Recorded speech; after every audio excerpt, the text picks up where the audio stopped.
The story of Phineas Gage is an important case study for scientists hoping to understand more about the brain. In September 13, 1848, at around 4:30 p.m., Phineas Gage, a railroad foreman, was using a tamping iron to compact explosive powder into the rock ready for a blast. The iron rod hit the rock, creating a spark that ignited the explosives. The rod was propelled through Gage's skull, entering through his left cheekbone and exiting through the top of his head. In 1868, Harlow wrote a report on the mental manifestation of Gage's injuries. He described Gage as fitful and indulging at times in the grossest profanity, capricious and vacillating. He radically changed, so decidedly that his friends and acquaintances said he was no longer Gage. The damage to Gage's frontal cortex caused by the iron rod seemed to have resulted in a loss of social inhibitions. The role of the frontal cortex in social cognition and decision-making is now well recognized.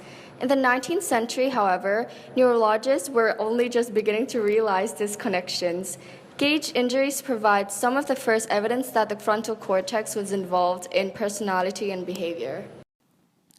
The case study of Clive Waring is about a significant individual who suffered from a severe and rare case of amnesia, which was studied by Oliver Sacks in 2007.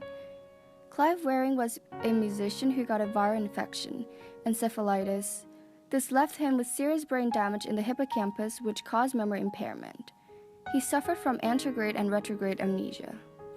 Anterograde amnesia is a loss of the ability to create new memories after the event that caused the amnesia, while retrograde amnesia is a loss of memory access to the event that occurred, or information that was learned before an injury or the onset of a disease.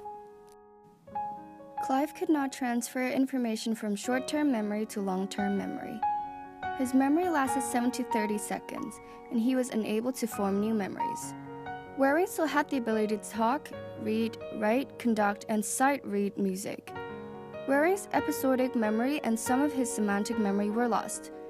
MRI scans of Waring's brain showed damage to the hippocampus and some of the frontal region. The case study of Clive Waring provides insight into the biological foundation of different memory systems, which is a cognitive process.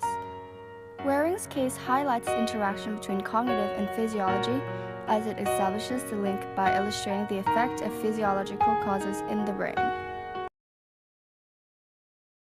In 1951, Solomon Asch conducted an experiment to investigate the extent to which social pressure from majority group could affect a person to conform.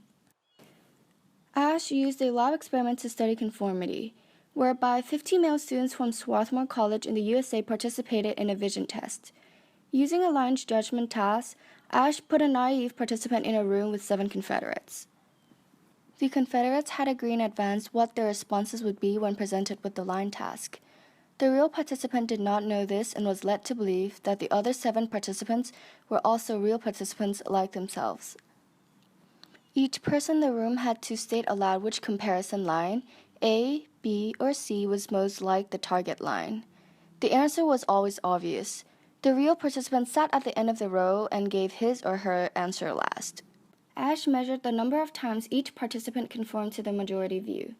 On average, about 1/3 of the participants who were placed in this situation went along and conformed with clearly incorrect majority on the critical trials. Over the 12 critical trials, about 75% of participants conformed at least once, and 25% of participants never conformed.